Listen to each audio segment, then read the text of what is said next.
2023 সালের হিসাবে বাংলাদেশের মোট জনসংখ্যা প্রায় 17,75 লাখ। এই বৃদ্ধিপ্রবণ জনসংখ্যা প্রকৃতির মধ্যে অনেক বড় পরিবর্তন নিয়ে এসেছে এবং তা দেশটির জন্য একটি বড় চ্যালেঞ্জ হয়ে দাঁড়িয়েছে। জনসংখ্যার দ্রুত বৃদ্ধি শুধুমাত্র সংখ্যায় নয়, বরং তা দেশের সামাজিক, অর্থনৈতিক ও পরিবেশগত অবকাঠামোতে চাপ সৃষ্টি করেছে।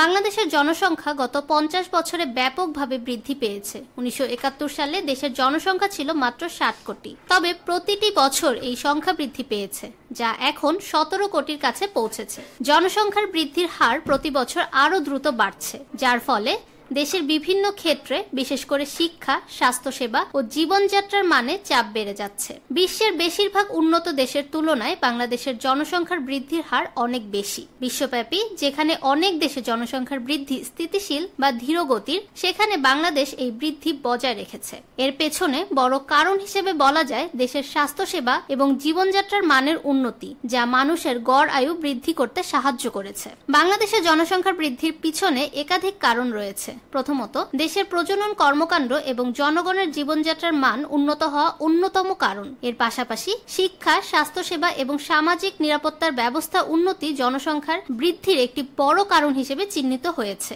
এই বিষয়গুলোকে ভিত্তি করে বাংলাদেশের জনসংখ্যা বৃদ্ধির চ্যালেঞ্জ মোকাবেলায় সরকার এবং জনগণকে একত্রিতভাবে কার্যকর পদক্ষেপ গ্রহণ করতে হবে, যাতে ভবিষ্যতে এই চাপ আরও সুষ্ঠুভাবে পরিচালিত হতে পারে।